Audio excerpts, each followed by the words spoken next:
tô conseguindo parar de chorar, gente. Pastor Bruno, que covardia que o senhor fez comigo, hein? Eu ia pregar antes desse cidadão, que eu não quero nem repetir o nome.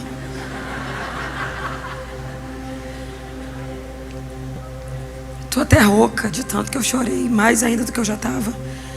E a pastora Vanessa, para me deixar mais calma, falou: ele prega muito, né? Eu falei: prega muito. Aí eu falei: muito. Aí ela: demais. Eu falei: demais. Eu estava fazendo um history, ela virou e falou assim: menina, e você não sabe? Tem o Isaac de Israel aqui também, segue ele aí agora. Eu abri o Instagram, ele é um crânio, sabe tudo de tudo. Eu estava procurando a saída de emergência, saber o que eu poderia fazer. E eu baixei a cabeça e falei: Senhor, o que o Senhor quer comigo?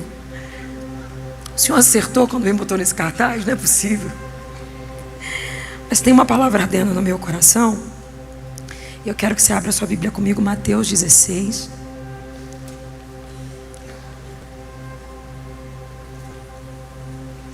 Não criem tanta expectativa, porque eu sei que vocês ouviram uma palavra diferenciada agora.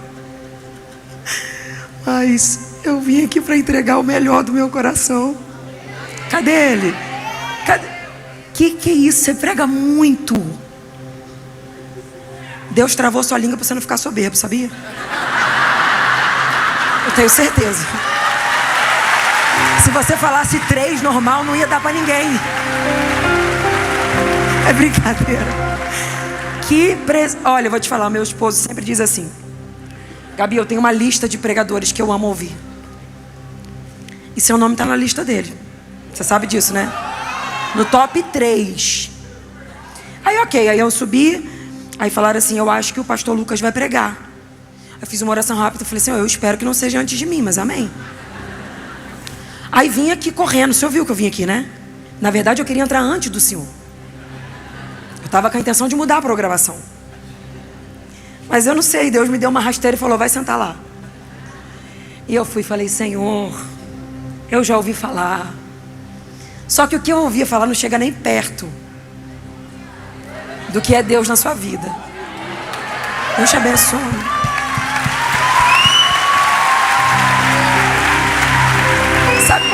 Sabe por que eu choro? Eu choro porque bendito seja o nome do Senhor. Porque eu sei que há um avivamento de Deus para vir sobre a nação brasileira. E enquanto eu te ouvia ministrando, eu falei: meu Deus, mais um amigo para este tempo profético. Que presente Deus me deu nesse dia. De verdade. Vocês são abençoados, hein, irmãos?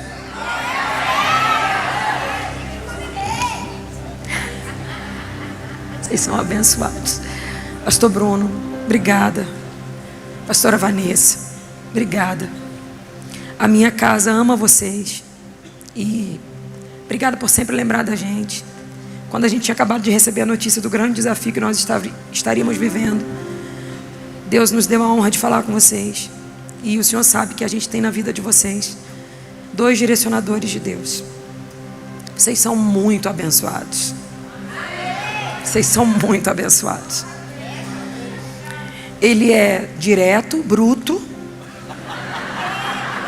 Quem conhece sabe. Não poupa palavras. Não faz cena. Mas sempre tem uma direção do céu. E a pastora Vanessa fica assim: não é assim. Calma, Bruno. Tentando amenizar, né? Tentando ajudar. Mas ela também, quando vem de voadora, eles são perfeitos um para o outro. E a gente que lute. Mateus 16, os versículos 15 até o versículo 21. Na verdade não, vamos ler só o 21. Bota lá no 21.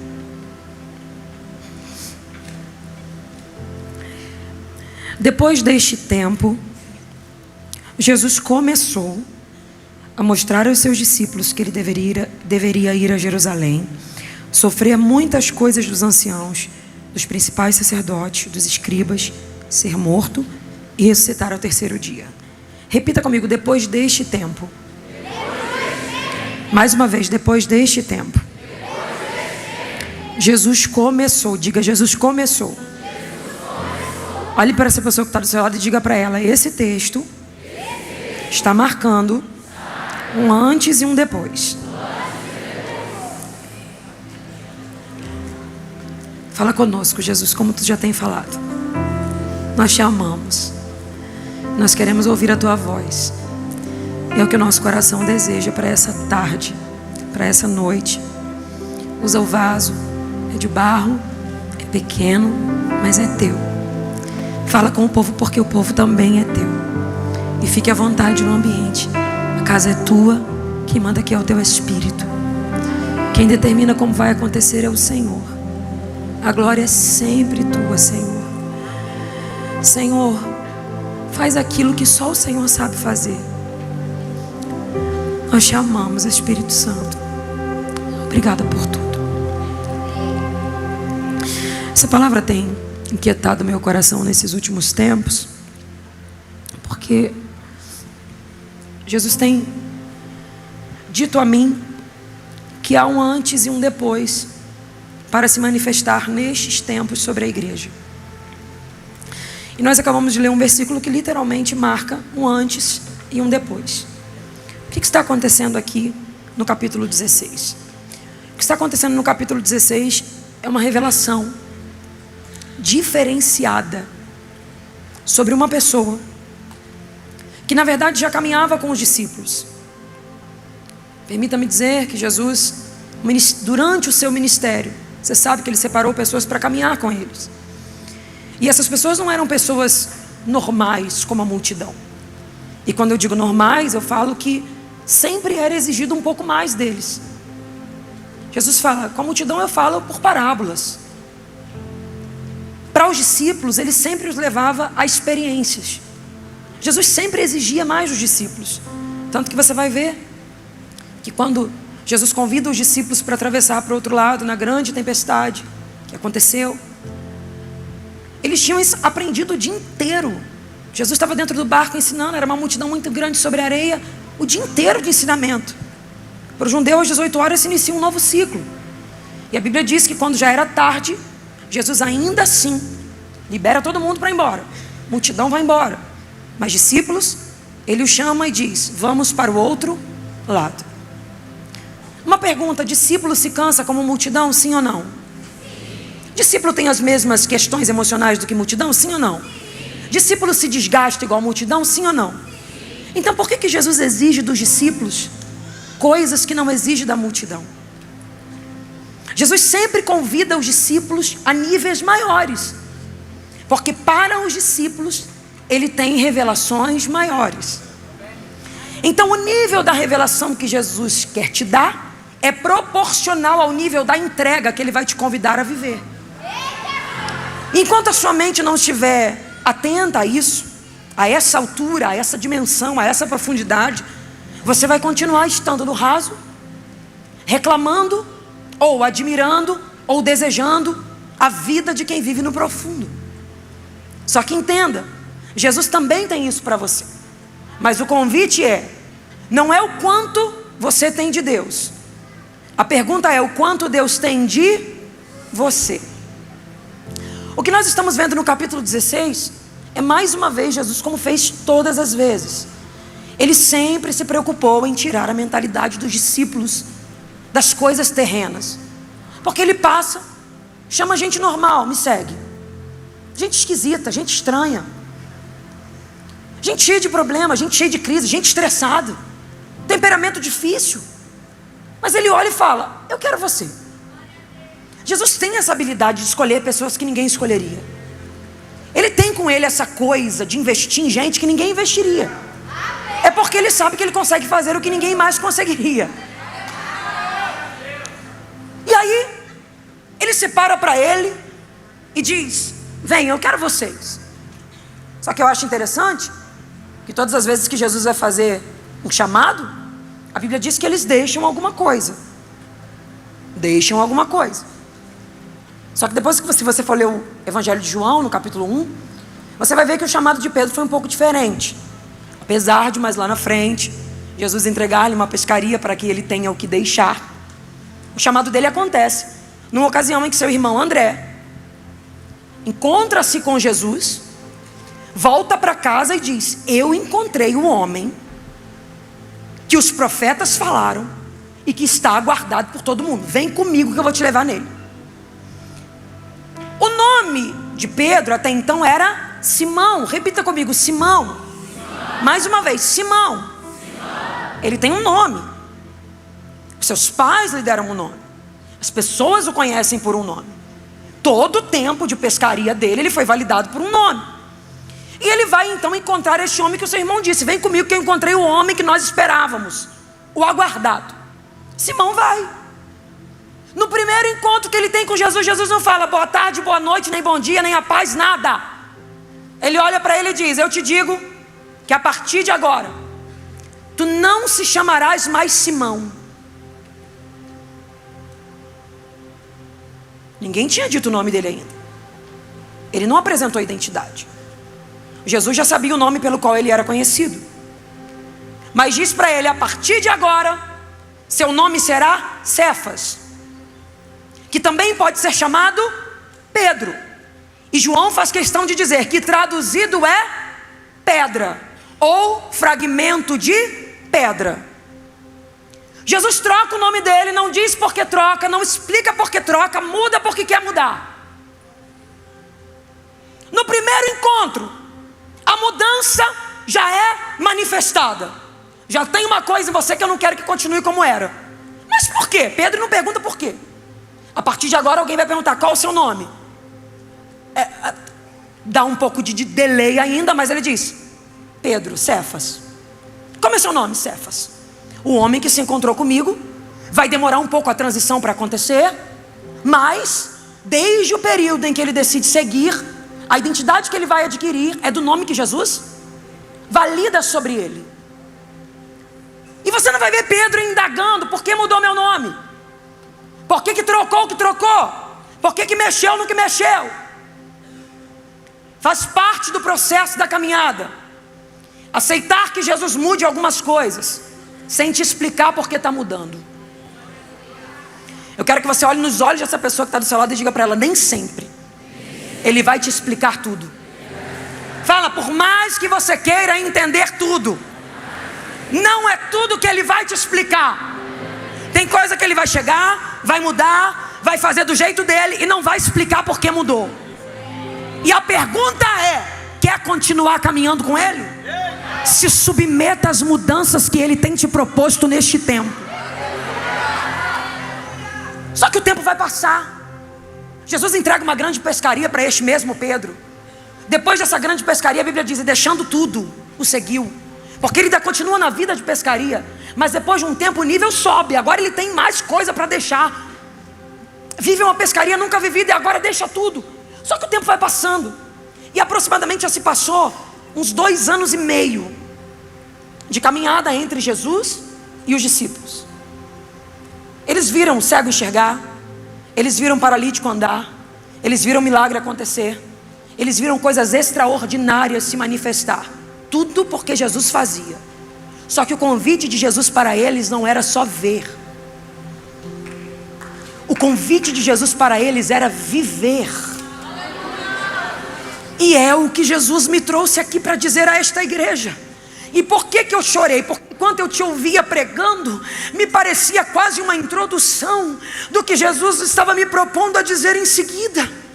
Porque não é possível viver e não ser mais alguém que só vê se você decidir se vender. Porque só dá para viver quem não se vende. O problema é que nós nos habituamos a sermos participantes de culto, participantes de evento, participantes de atividades religiosas. E a gente coloca a melhor roupa e cria expectativa sobre o que o pregador vai falar, sobre o que o pastor vai fazer. E a gente quer que alguém prepare um bom culto para a gente, porque nós temos o nosso ego no centro de tudo. E tem que cantar o louvor que a gente gosta, tem que ser do jeito que a gente quer. Porque não é um culto a Deus, é um culto ao nosso ego. Só que eu já vim aqui te dizer que culto não é para você. Culto não é para mim. E culto não funciona na minha agenda. Culto funciona no cronograma do céu. Eu acho lindo porque chegou um tempo em que Jesus está convidando esta igreja e cada pessoa que me ouve a uma transição espiritual. Tu vai pegar na mão de quem está do teu lado e fazer uma cara de profeta. Eu sei que não existe isso, mas é para dar emoção. Eu vim lá de Xerém, tu faz igualzinho, eu vou te ensinar agora. Franze a testa, fecha um pouquinho o olho na medida. Não olha devagar não, olha rápido para dar um susto.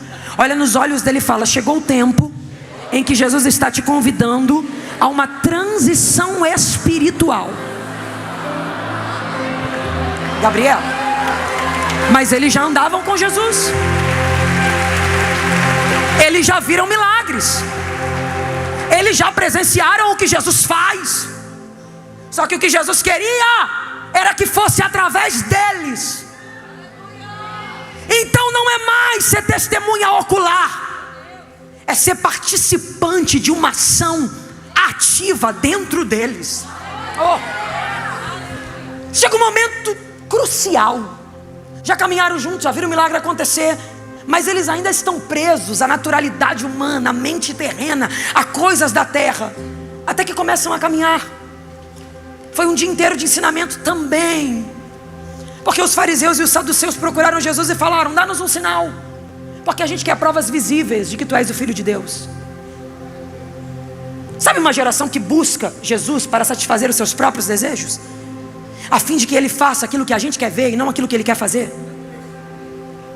Isso é coisa de fariseu e de saduceu. Só que uma resposta Jesus dá a eles: sinal nenhum lhe será dado. Essa geração pervertida não verá sinal. E quando entra no barco, ele disse para os discípulos: cuidado com o fermento dos fariseus, porque ele leveda uma massa inteira. Como assim? Cuidado para os fariseus não convencerem vocês a serem frequentadores de ambientes só para verem coisas acontecerem. Cuidado para os fariseus não viciarem vocês na adrenalina do pelo do corpo arrepiar, na emoção de um evento. Cuidado para o movimento de vocês não ser um movimento só dentro do culto, porque isso é coisa de quem é refém de sinal. Quando o pelo arrepia, eita, Jesus está aqui. Quando eu sinto tremer a alma, eita, Jesus está aqui. Quem foi que disse que culto é isso? Quem foi que disse que culto é arrepio de braço? Quem foi que disse que culto é emoção? Rogo-vos, pois, irmãos, pela compaixão de Deus, que apresentei os vossos corpos em sacrifício vivo, santo e agradável a Deus, que é o vosso culto emocional. Oi? Então quer dizer que se não tem razão não é culto? É por isso que o Espírito não rouba a tua consciência. Muito pelo contrário, ele te deixa bem consciente. Porque culto tem que ter racionalidade. Eu não levanto a mão porque eu estou empolgado. Eu levanto a mão porque Ele é o Senhor sobre a minha vida. Eu não pulo porque eu estou empolgado, porque meu pelo arrepiou. Eu pulo porque Ele quebrou as cadeias que prendiam meus pés. Eu não dou glória porque o pregador manda, porque isso é emoção. Eu não levanto porque alguém me empolga, porque isso é emoção. Eu dou glória porque eu estava preso. Satanás tinha decretado o fim da minha vida, mas Ele nos arrancou do império das trevas e nos transportou para o reino do Filho do seu amor. Isso é culto. E o diabo passa mal de ódio quando vê uma igreja entregando sacrifício verdadeiro, onde não precisa alguém fazer meu culto, mas eu já saí de casa sabendo o que vim buscar. Mas se o irmão do lado não quiser, é problema dele. E se o irmão do outro fizer cara feia, é problema dele. Eu não sou refém de quem está do meu lado. Eu sei o que eu vim buscar nesse dia. Eu sei o que Deus veio fazer na minha vida nesse dia. E eu só passo por aquelas portas quando alguma coisa nova acontecer sobre mim.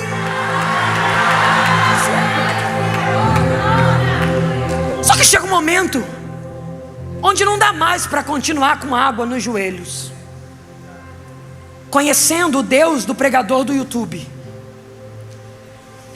o Deus do pregador que eu curto bastante. Chega uma hora que ele diz: agora eu quero ser o Deus da tua vida. E lá estão eles caminhando, passam por Cesareia de Filipos. E eu chego a gelei quando a pastora Vanessa falou: tem um que sabe tudo dos hebreus aqui. Já sei da tua fama, hein, amigo? Vou fazer igual ele, vou botar tudo na tua conta. Se estiver errado, vocês cobram dele, brincadeira. Mas existe um monte muito famoso ao norte de Israel, o Monte Hermon. E todas as vezes que a Bíblia menciona ele, é para falar sobre coisas acima, sobre coisas que estão no alto.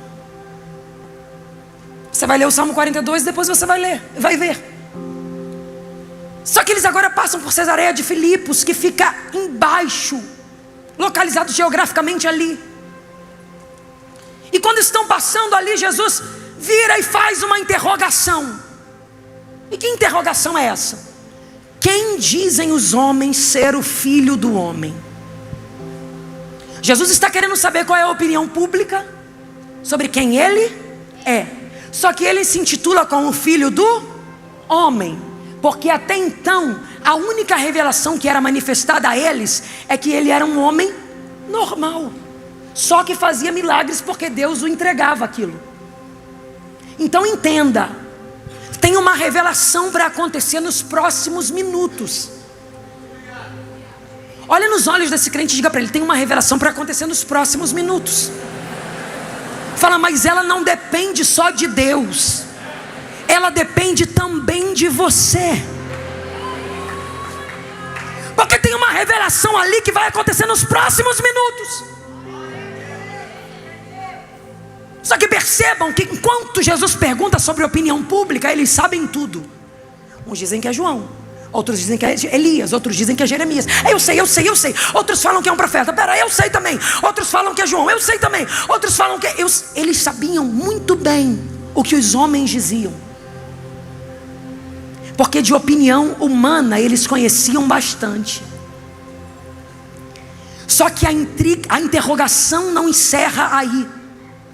Quando eles dizem o que sabe sobre o que os homens sabem, Jesus agora quer levá-los a um outro nível. Não mais de saber o que os homens sabem, mas saber o que o céu quer manifestar. Porque saber o que a terra sabe, muita gente propaga por aí. Livro te informa, Google te informa, sábio te informa. Agora tem uma coisa que tu não acha na internet, que tu não acha em grupinho de estudo, que tu não acha na boca de muito conhecimento. Tem uma coisa que só é dada a quem alcançou a revelação do Espírito. Eu não sei você, mas eu vim profetizar sobre esta igreja e também sobre a minha vida, que nos próximos dias da nossa vida, nós não seremos conhecidos por aqueles que sabem o que a terra sabe, mas se dirá sobre nós que nós seremos conhecidos como aqueles que têm informações que só vêm do céu. Sai do teu lugar, bate na mão de 5 pessoas e fale para ela: Deus está abrindo a porta da revelação sobre a tua cabeça agora. Oh meu Deus, oh meu Deus. Gabriela, mas eu nunca profetizei. Se prepare para a nova estação. Gabriela, mas eu nunca tive visão. Se prepare para a nova estação. Eu amo isso, porque quando eu estava estudando essa mensagem, Jesus me disse: lembre a eles que o pastor que está sobre eles também é um profeta. Então a unção profética corre sobre esta igreja. Deus vai levantar muito profeta neste lugar. Deus vai levantar muita gente cheia de autoridade do Espírito neste lugar. Chega de ser papagaio do mundo. Nós seremos porta-vozes do céu. Sabe tudo do que a terra diz, mas o que o céu está dizendo? Agora deixa-me dizer uma coisa: a revelação nunca é total, ela sempre é gradativa. Por que ela é gradativa? Porque ela é um convite a uma caminhada. Se tu larga a caminhada, tu só descobre o primeiro degrau. Quem dizem os homens ser o filho do homem? Elias, Jeremias, João Batista, um dos profetas, nós sabemos. Jesus então se vira para eles e diz: mas vocês que andam comigo todo dia, vocês que me vêm curando como eu curo, vocês que veem a atmosfera de milagre chegando em todos os lugares onde eu entro, vocês que veem demônios vindo se arrastando aos meus pés, reconhecendo quem eu sou. Quem vocês dizem que eu sou? Uma atmosfera de silêncio toma o ambiente.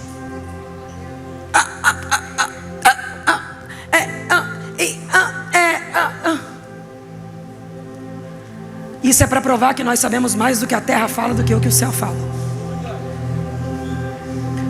Isso é para provar que nós somos, às vezes, caminhantes de um ministério que está fluindo, mas não somos participantes da fonte que jorra em nós. Perceba que até então muitas coisas já tinham acontecido, e algumas delas até mesmo por intermédio deles também. Coloca só eles três aqui comigo na casa de Jairo. Bota eles junto comigo. Perceba, eles estão participando do cenário, mas eles esqueceram que a fonte também jorra dentro deles. Na verdade, a revelação não tinha sido dada ainda, até que, de repente, por decisão do Pai, o ouvido de uma pessoa se abre. É como, pastor Bruno, se tivesse um teto de vidro e alguém conseguisse até saber que tem uma dimensão maior, mas todas as vezes que tenta, bate no teto de vidro. Alguém olha e vê, tem alguma coisa acima, tem algo maior, tem algo me esperando, mas parece que um teto de vidro te separa do novo tempo. Até que, por vontade do Pai, o teto de vidro se quebra, ouvido de alguém se abre, e a boca desse alguém diz: tu és o Cristo. Não só o Cristo, tu não é o filho do homem, tu é o filho do Deus vivo. Até então ninguém tinha tido esta revelação, mas quando Deus decide quebrar o teto de vidro, Deus escolhe algumas pessoas no meio do arraial para dar a elas revelações que ainda não deu a terra. Eita, Laidio Manavassa! Deus vai quebrar esse teto de vidro hoje. Eu não sei quem é, mas umas pessoas terão acesso a uma nova estação nas suas vidas. Algumas pessoas viverão. Você vai estar deitado na cama dormindo, de repente vai ouvir a voz do Espírito dizendo: levanta, eu quero falar contigo. Você vai estar no teu carro dirigindo, de repente ele vai dizer: muda a rota, muda a rota. Eu quero te dar revelações, eu quero te dar revelações. Pega na mão desse crente com cara de profeta e fala para ele: é você. Amigo, me permita pegar na sua mão. É você. Essa loucura que Deus colocou no teu coração não é coisa da tua cabeça, não. É um convite de Deus para quebrar um teto de vidro sobre esta cidade. E Ele está dizendo: e após essa cidade eu quebro sobre o Brasil. Estou sentindo graça de Deus aqui. Onde tem um profeta, seja ativado agora pela unção do Espírito.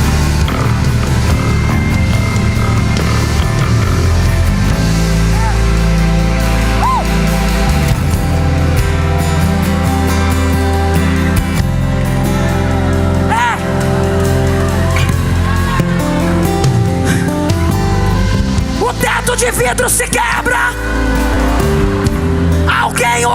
Alguém tem o ouvido aberto e diz: tu és o Cristo. Eu era limitado até um minuto atrás, mas agora eu recebi uma unção nova. Tu és o Cristo.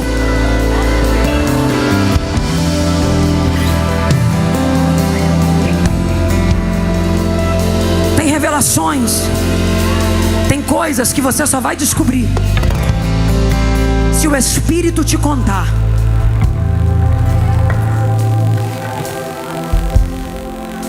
E eu sei que Deus está levantando sobre este lugar pessoas que ouvirão mais a voz do Espírito do que a voz das suas emoções, a voz da opinião pública, a voz da vaidade humana, a voz da carnalidade que tem regido o mundo. Eu profetizo que Deus levantará pessoas que serão sensíveis à voz do Espírito. Teto quebra, o Espírito vai sobre um. Meu amigo, tu és o Cristo, o Filho do Deus vivo.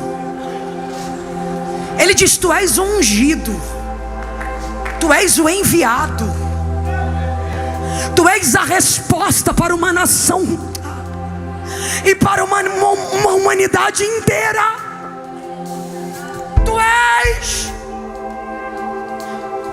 Ali estava a revelação do coração de Deus.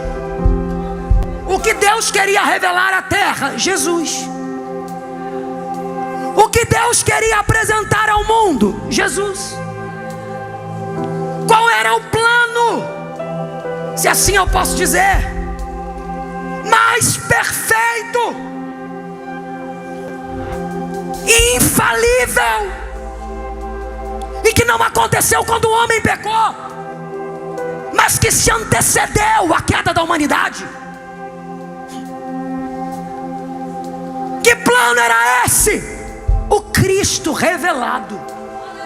Porque todo o Antigo Testamento, todas as histórias do Antigo Testamento apontam para uma pessoa, para a apresentação de uma pessoa. Se você for ler o Antigo Testamento inteiro, você vai perceber que todo ele entra se reduzindo ou se comprimindo, melhor dizendo, para a apresentação de uma pessoa. Que pessoa é essa? O Cristo. O que é o Evangelho? É uma religião? Não. É uma cultura? Não. É uma ideia que alguém criou? Não. O Evangelho é uma pessoa. Se chama Jesus de Nazaré. Naquele momento, o coração do Pai se abriu para que a revelação fosse dada a alguém. Então você vai ver uma revelação. Primeiro, a revelação de Deus apresentando o Filho. Tu és o Cristo. O véu estava nos nossos olhos até agora, mas agora saiu. Tanto que Jesus diz: bem-aventurado és tu. Não, olha. Você pode colocar o texto aí para mim, por favor? Coloca o texto aí, versículo de número 17. 17, vamos ler junto, porque faz total sentido com o que eu te falei no começo. Feliz é você. O que Jesus chama ele? Jesus chama ele de quê? Mas quem é que tinha dito que ele não seria mais chamado assim? E ainda diz: filho de... Jesus volta com ele lá num tempo antigo, quando coisas foram mudadas, e que Jesus não explicou porque mudou, só mudou. Agora aqui na frente as mudanças começam a fazer sentido, porque Jesus volta com ele e diz: lembra quando eu mudei? Eu não mudei à toa. Eu já estava falando não de quem você era, mas de quem você seria. Pega na mão de quem está do teu lado e diga para ele: não questione as mudanças, elas são a complementação não de quem você é, mas de quem Deus te fará ser dentro de pouco tempo. Eu estou pregando para pessoas que não estão entendendo por que mudou tanta coisa, por que Jesus trocou tanta coisa, e Ele te trouxe aqui para dizer: só aguenta mais um pouquinho, porque o que eu faço hoje vocês não entendem, mas amanhã vocês entenderão. Jesus volta com ele e diz: lembra quando eu mudei? Eu não mudei só por ego meu, não, eu mudei porque a obra na tua vida já era muito grande, eu já te enxergava aqui. Então que bom que eu deixei ele mudar o que ele queria mudar. Bem-aventurado és tu, Simão. Pera, eu já tinha até esquecido. Simão. Mas o Senhor não mudou meu nome? Sim. Sabe por que você é bem-aventurado? Porque não foi carne e sangue que te revelou isso. Todo o conhecimento terreno jamais te faria alcançar a plenitude do que você abriu a boca para falar agora. Oh meu Deus, eu profetizo que os nossos altares estarão cheios de pessoas tão cheias do Espírito, que quando elas começarem a falar, a terra vai começar a se perguntar: de onde vem tanta sabedoria? Porque eu já li todos os livros de filosofia, eu já li todos os livros de história, eu já li todos os livros de geografia, e nunca ouvi tal coisa.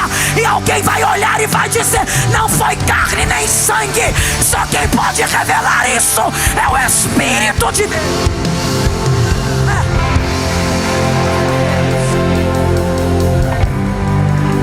Feliz és tu. Tu teve um nome dos teus pais, mas eu te digo que tu és bem-aventurado porque teu ouvido se abriu, e por causa de ti um teto de vidro se quebrou através de mim, para que tu entendesse algo que tu humanamente não poderia entender. Aí Jesus diz: por isso eu te digo que tu és Pedro.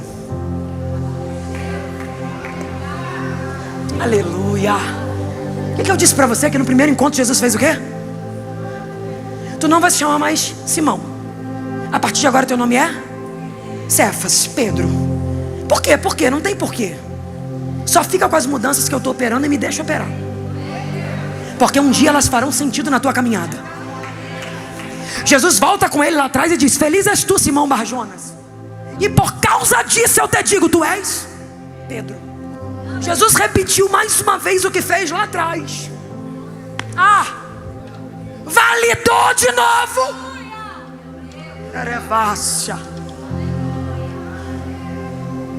Uma identidade que já tinha trazido para ele. Fragmento de pedra, pequena pedra, partícula de uma pedra. Faz sentido? Não faz. Mas eu te digo que sobre esta rocha, sobre esta afirmação que sou eu mesmo. Então a rocha é tu? Sim. Se eu sou rocha e tu é um pedaço de rocha, significa que quando eu mudei teu nome, eu te fiz ser uma partícula de mim. Pega na mão de quem está do teu lado e fala para ele: toda mudança que Jesus opera na tua vida não é para te maltratar, é para te colocar mais perto dele, mais na identidade dele, mais nos valores dele, mais na verdade dele, mais na santidade dele, mais na pureza dele, mais na entrega dele. Jesus não quer te punir, Jesus quer te santificar.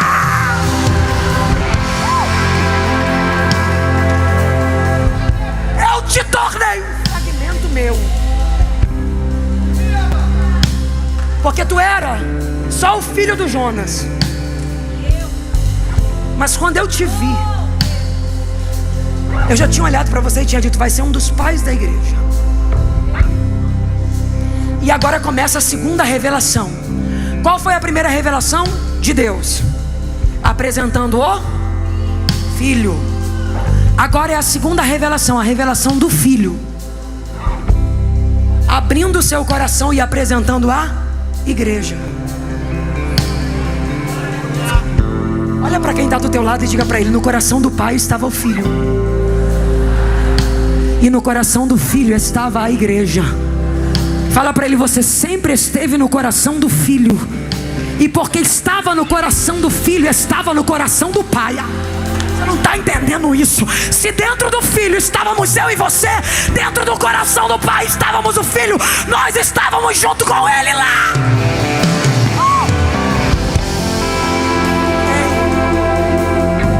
Jesus agora apresenta a segunda revelação à igreja. E há uma estrutura que parece confusa para muita gente, porque ninguém entende. Por que essa gente tão doida? Vocês estão desde que horas aqui? Mas só desde que horas começou? Desde as 10. Se eu falar isso para qualquer pessoa normal, eu acho que o adjetivo mais simples vai ser doido.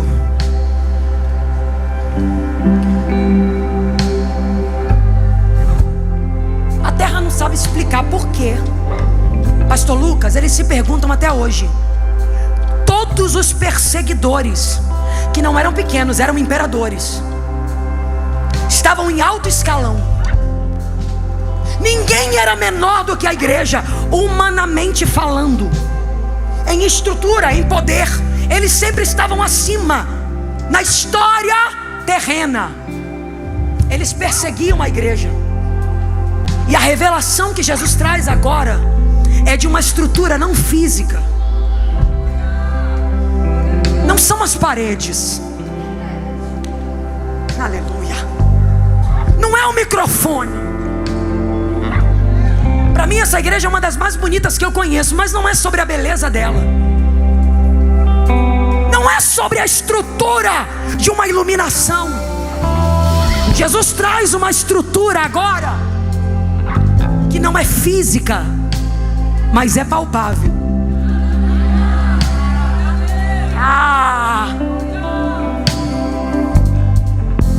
Que o imperador se levantou e disse assim: essa gente que está virando o mundo de cabeça para baixo já chegou aqui.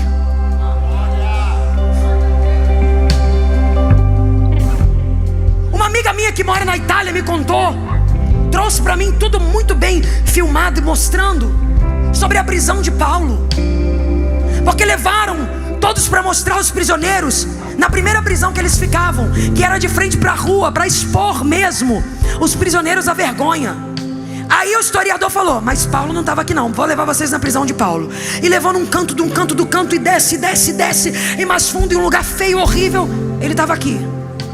Por que Paulo ficou aqui? Aí ele disse: porque primeiro colocaram ele na rua, mas toda pessoa que passava por ele ficava crente. Depois o imperador falou: vamos colocar ele num lugar onde só os soldados tenham acesso a ele. Só que todo soldado que encontrava com Paulo, não tinha parede, não tinha microfone, mas a igreja, ela é viva.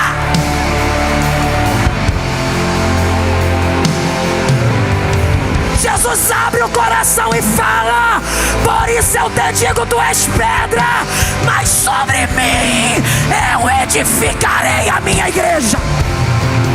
E qual é a palavra que ele diz? E as portas do inferno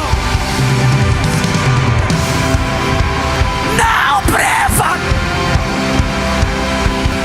O diabo te odeia, porque ele sabe que nada do que ele faça pode parar o projeto que Deus começou.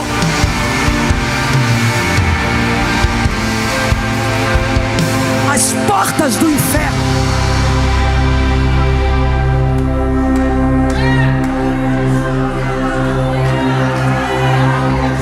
Ele não diz não se levantarão, pastor Eduardo. Ele diz o tempo todo se levantarão e vão fazer força. Mas o segredo não é sobre quantas vezes eles se levantam. O segredo é que todas as vezes que eles se levantarem, eles vão cair. Eu não sei se você entende o valor de ser uma igreja. E eu não estou falando o valor de estar numa igreja. Eu estou falando o valor de ser uma igreja. Aleluia! Aleluia! Eu não sei se você entende, mas quando você levanta da cama, o diabo olha para você e fala: levantou a ameaça que está firmada sobre a rocha. Levantou a ameaça que eu odeio. E então ele diz: vamos me levantar contra ele. Mas todo projeto que ele tenta dá errado. Todo projeto que ele faz fale. Todo projeto que ele tenta, Deus frustra. Por quê? Porque as portas do inferno, elas não prevalecem. Levanta do teu lugar, bate na mão de 5 pessoas e fala para ele: você está de pé, você é igreja. Você está de pé, você é igreja.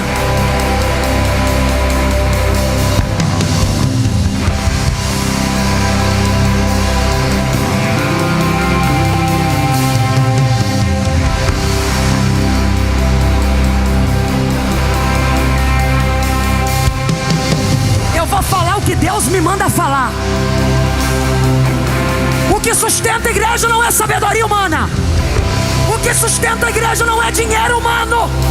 Porque nada nesse mundo poderia prevalecer contra o levante do diabo. Mas só tem uma coisa que Satanás morre de medo. Se chama pedra de esquina, Jesus de Nazaré.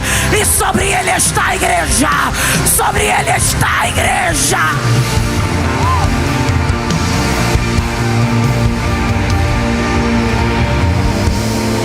E Jesus ainda disse assim: por isso eu te digo, eu te darei. Faz assim com a tua mão. Quando eu olho para minha mão, eu vejo uma mão tão simples.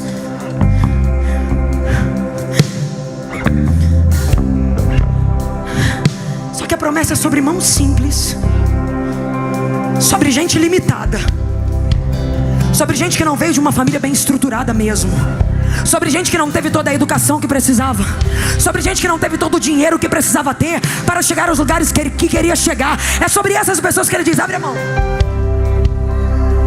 Por isso eu te digo, eu te darei.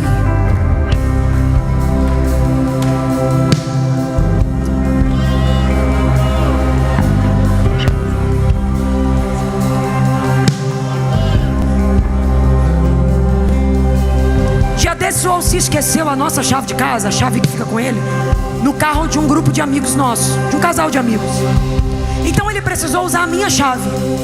E aí fica aquela confusão, né? Quando sair, lembra de deixar em tal lugar. Quando sair, passa em tal lugar e deixa. Até que um dia eu esqueci. E ele falou: eu vou ficar ali até que você chegue. Por quê?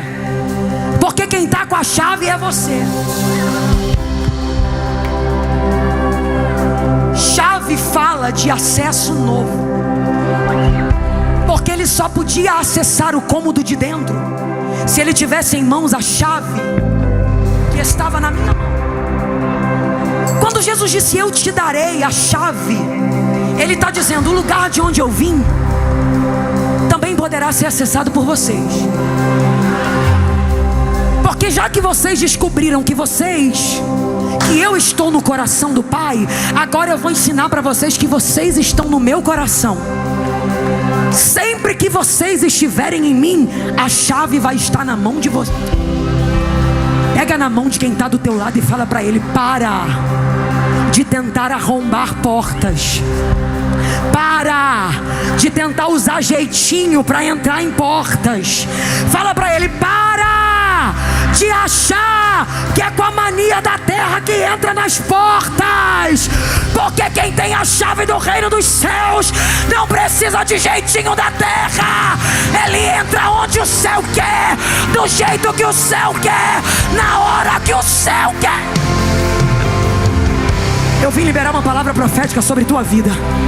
Nos próximos dias que faltam para encerrar o ano, eu declaro que Deus, olha o que eu vou te dizer, não que Deus te dará em mãos, mas que Deus ampliará a tua mentalidade.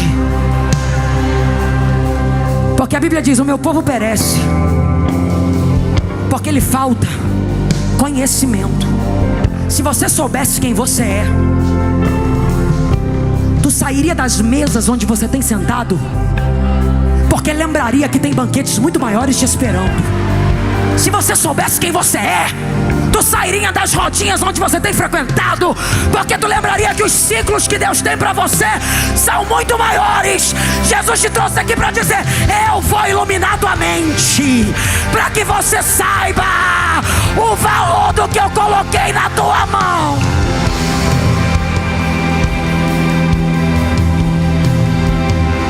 É por isso que Paulo disse aos Efésios: pode sentar, pode sentar. Eu estou orando. Você está orando pelo quê, Paulo? Para que vocês entendam qual é o poder que está sobre vós. Sobre quem? Sobre a igreja. O mesmo poder que foi na tumba. O poder de quem? De quem o filho estava no coração. O pai foi lá e fez assim com o filho: ó, vem. Ressuscitou Jesus dentre os mortos, colocou-o nas mais altas alturas, acima de principados, potestades, dominadores, que tem nome ou que se nomeiam, no presente ou no porvir, e deu Jesus para a igreja, do qual ele é o cabeça e nós somos o corpo. E é ele quem opera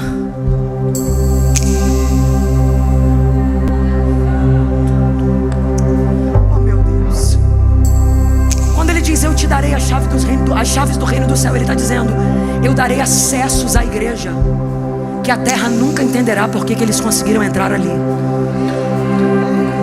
Eu darei territórios espirituais à igreja onde o centro de recuperação não conseguiu ganhar, onde programas do governo não conseguiu remir. Mas eu vou passar um território e vou dizer: igreja, e por causa da chave que vocês têm na mão, vocês vão no céu pegar o que eles precisam entregar. Se alguém pensa que a salvação de uma nação está na mão de um governo, se engana, porque a salvação de uma nação está na mão da igreja. Enquanto tiver profeta, o povo não perece.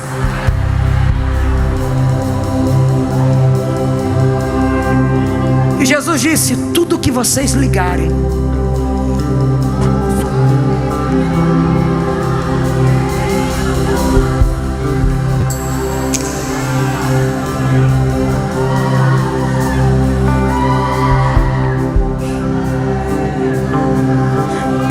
Jesus está falando sobre sintonia, sobre concordância, sobre harmonia.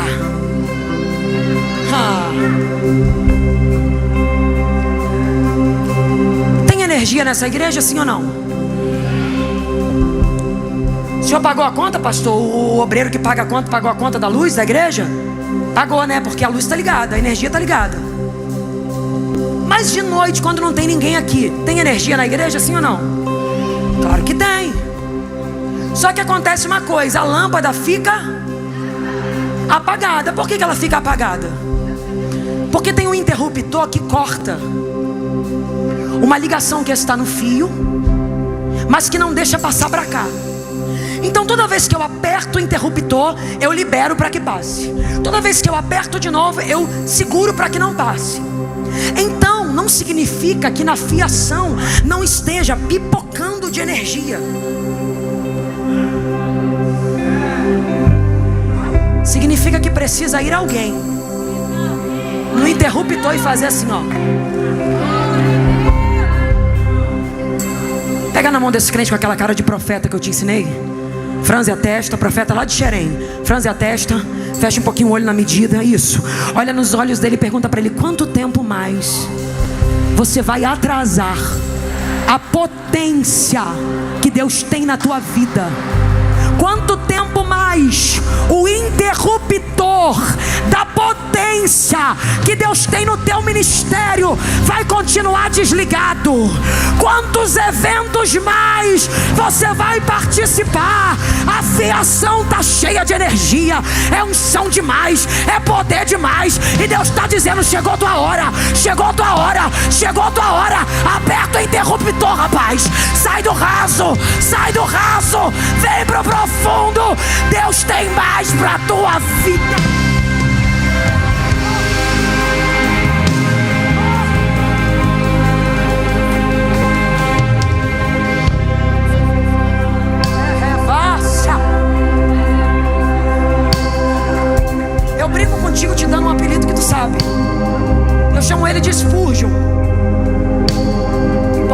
toda a sabedoria que Deus colocou sobre a vida dele. Mas enquanto eu estava pregando aqui, Deus me disse: diga a ele que eu quero passá-lo de fase. Fala para ele que você o vê assim, as pessoas o veem, porque de fato o que está na fiação é vácia. É essa potência profética. Eu não sei o que o Espírito vai fazer, mas tem gente que vai ser tocado no interruptor hoje e vai ser avivado para um novo tempo. Tu vai passar de fase, tu vai ser cheio do Espírito, tu vai ser cheio de autoridade, tu vai... Eu estou sentindo graça. Abre a tua boca, fale em novas línguas, seja cheio do Espírito, flua no Espírito. Ele está aqui, Ele está aqui.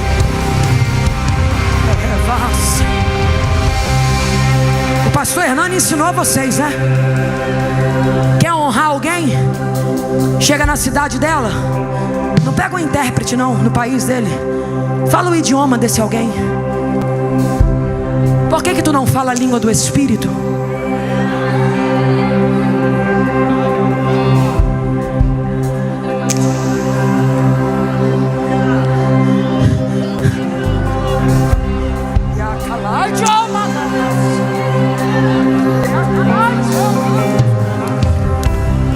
Gabriela, mas a minha mente fica infrutífera, mas o teu espírito fica avivado. Se você sabe falar a língua do Espírito, fale. Ore em línguas. Honre ao Espírito, para que Ele te entregue o que Ele tem para você. Honre ao Espírito. Eleva-se.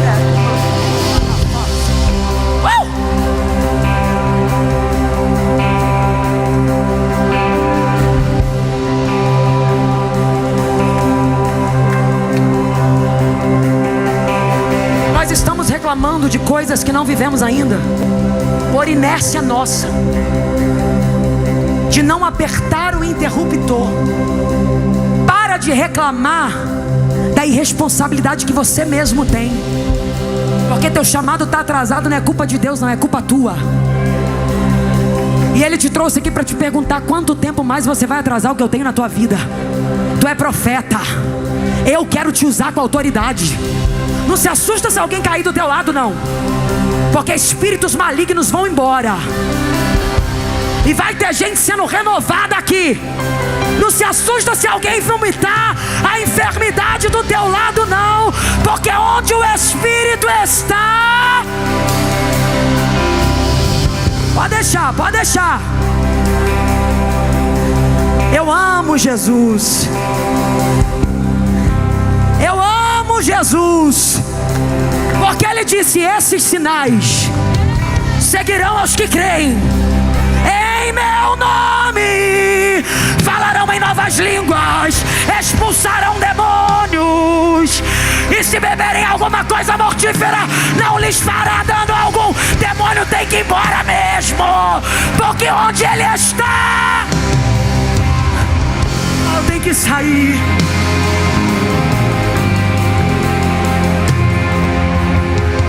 Liga na terra, que eu ligo no céu.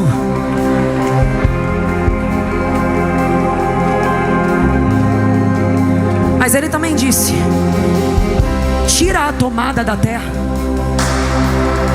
para você ver se eu também não dou ordem no céu para ela se desligar.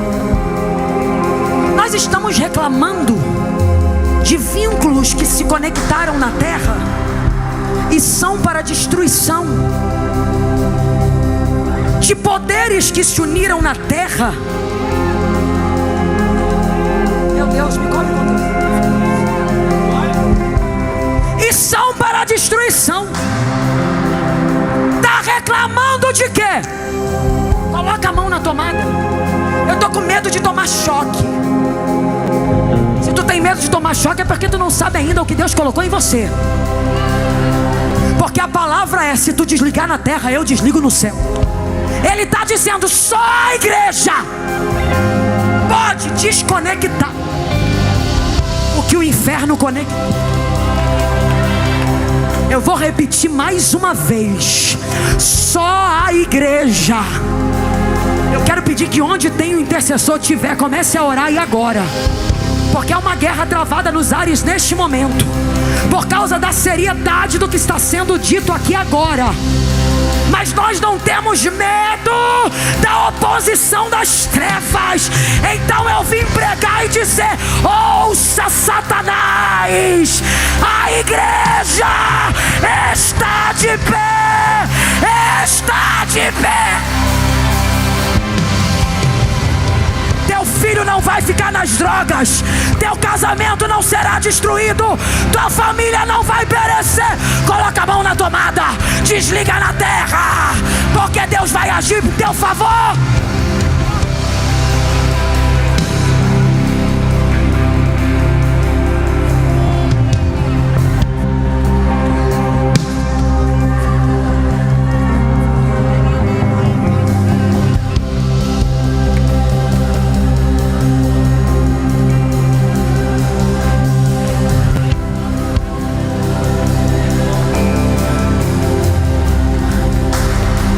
Cortina saindo do óleo de pessoa aqui. Tem olhos sendo desvendados agora. Vai ter gente que vai voltar para casa sabendo: eu não sou mais um. Eu sou escolhido de Deus para este tempo. Eu sou a igreja. Só que a Bíblia diz assim, ó: e depois disso começou a contar-lhes. Repita comigo: depois disso. Mais uma vez: depois disso. Agora ele começa a dizer: eu vou para a cruz. Porque até então era assim: cura um, cura outro, cura um, faz milagre aqui. Mas ainda não tinha revelado totalmente qual era o nível da missão dele, e que envolvia eles também. Porque enquanto a igreja não entender que a nossa missão é maior do que nossa vida, a gente vai continuar contando o que os antigos viveram e nós não vivemos. Porque quando Jesus diz: agora eu posso contar, eu vou para a cruz, eu vou morrer, terceiro dia eu vou ressuscitar, ele está dizendo: agora vocês estão prontos para descobrir que vocês foram chamados por mim, mas que a missão de vocês é maior do que a vida de vocês. Faz uma cara de profeta para esse crente, fala para ele: nunca mais deixe o teu ego te roubar da tua missão.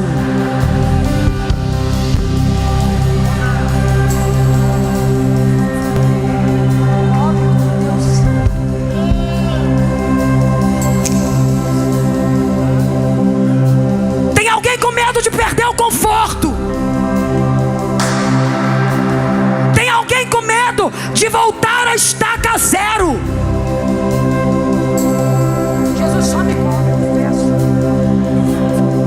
Se tiver um intercessor, por favor, clame. Porque Jesus está dizendo a alguns Abraãos aqui: pega teu filho, teu único filho, vai para a terra do Moriá, porque eu vou te mostrar um monte lá, entrega ele. Nesse momento Deus estava querendo fazer Abraão entender que a missão dele era maior do que o ego dele. Porque Isaac não era um filho, Isaac era uma realização pessoal. Isaac era a validação de uma descendência de Abraão. Era provar para todo mundo que o que Abraão recebeu era verdade. Pode sentar. E eu estou encerrando agora. Isso era Isaac. Quando Deus disse para ele: pega e vai, sabe o que Deus está dizendo? Abre mão de todas as realizações que eu te dei, coloca tudo no meu altar. Ele podia fugir, pastor Eduardo, mas quando ele pega o menino, pega a lenha, pega o cutelo, sai de casa, o menino já estava morto dentro dele. Porque só caminha o caminho de 3 dias sem fugir quem já sabe que a entrega já foi feita dentro de si. Agora deixa eu te dizer uma coisa: passos de fé, Deus tem falado muito isso comigo por causa do tempo que Ele tem me feito viver, são dados debaixo de instabilidade emocional. Como assim, Gabriela? Você está louca? Não, porque humanamente nós não sabemos quem seremos após a experiência que viveremos. Abraão não sabe quem é que vai descer do monte. Se é um Abraão destruído, Se é um Abraão forte, se é um Abraão mais ou menos, como é que explica para Sara o que que faz? Então a instabilidade emocional faz parte do processo. Mas o que nos sustenta nisso é a fé.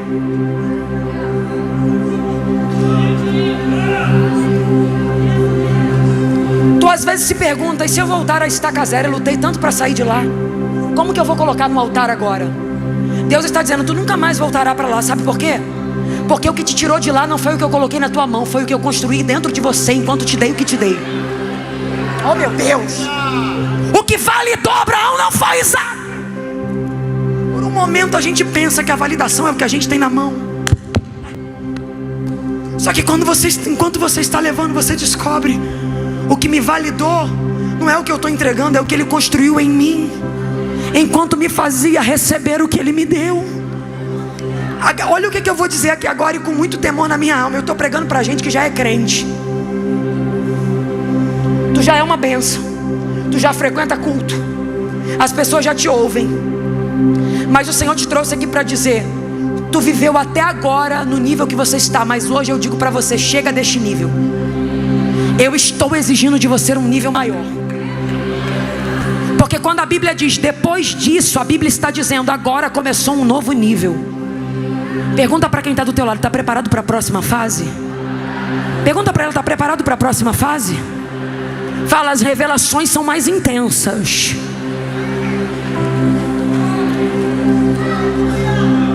No Evangelho, tudo que é altamente valioso é proporcionalmente perigoso. Porque você nunca vai ver na Bíblia: quem não ofertou morreu. Que quem não ofertou morreu. Só morreu quem ofertou errado. Porque tudo que é valioso é altamente perigoso. Você vai ver que a mesma ceia que dá vida é a ceia aqui. Mata. Tudo que é altamente valioso é proporcionalmente perigoso. Então Deus te trouxe aqui para dizer que o que Ele botou na tua mão é muito valioso, só que também é proporcionalmente perigoso. Se tu decidir continuar na estaca que você está, um perigo te ronda. Jesus, só me cobre com teu sangue. Tu tá aqui e Ele te trouxe para te dizer: eu não quero mais você no nível que você está. Eu tenho revelações maiores. Eu quero te levar às profundezas que eu te prometi. Eu quero te usar como eu falei. Cadê o chamado que eu coloquei na tua vida? Pode chorar mesmo, minha filha, porque Deus te renova hoje. Oh Jesus, oh meu Deus. Depois disso, amigo, depois disso é o seguinte: quando a mente se abre, agora a gente está pronto para a próxima fase. Só que a mente só abre para o céu quando ela fecha para a terra. O que Deus está convidando essa igreja a viver, pastor Bruno, a partir deste tempo: se preparem para pessoas enfermas entrarem aqui.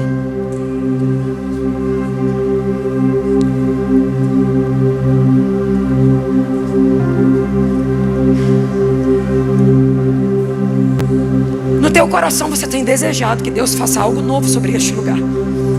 Sabe por que tu tem desejado? Porque tu sabe: Deus, o que tu me deu não é só para ficar à frente de um povo, é algo profundo. Deus está trazendo à memória noites de oração, madrugadas de busca, momentos em comunhão, vigília, oração, e aí Ele está dizendo: o que eu plantei dentro dele é tão profundo que eu vou espalhar a semente sobre esta igreja. Olha correndo a notícia sobre São Paulo: reúne os enfermos e vamos levar na pura fé, porque lá a enfermidade vai embora.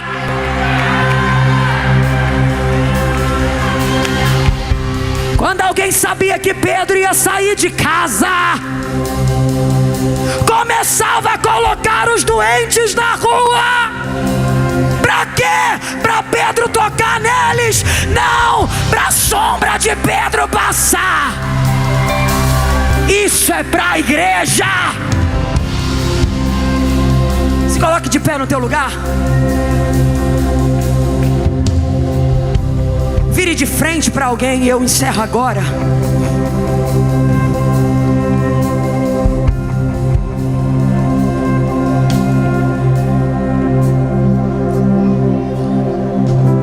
Vire de frente para essa pessoa, vire. E diga para ela: eu estou diante de um dos maiores profetas que Deus levantou neste tempo. Fala para ele: eu estou olhando para uma das vozes mais cheias de autoridade que Deus escolheu neste tempo. E o que Deus está dizendo hoje é: eu vou quebrar o teto de vidro. Pode olhar para cima, porque eu vou te subir mais um degrau e vou te dar uma experiência nova. Fala para ele hoje: você vai ter coragem de colocar no altar tudo que ainda atrapalha a profundidade do chamado que Deus tem na tua vida. Fala: hoje tu volta para casa leve de você mesmo e cheio do Espírito. Não vai ter espaço para ego, não vai ter espaço para vaidade. Você vai fluir, você vai fluir, você vai fluir com autoridade, com autoridade. Ninguém te segura, rapaz, ninguém te segura, minha filha. Profetiza sobre ele, profetiza sobre ela. Unção, renovo, renovo, renovo, renovo. Agora, agora, sobre a pura fé, renovo. E o fogo em teus olhos me fez eu me apaixonar e queimou todos os outros amores. Sejam cheios aí na galeria. Fale a língua do Espírito. Onde há o Espírito, a liberdade. Eu ainda tenho lenha. Pode vir, Pode vir queimar e pode. eu ainda tenho fome. Chama, Eu ainda tenho lenha. vem, vem, vem. Pode vir queimar e pode vir queimar. E o fogo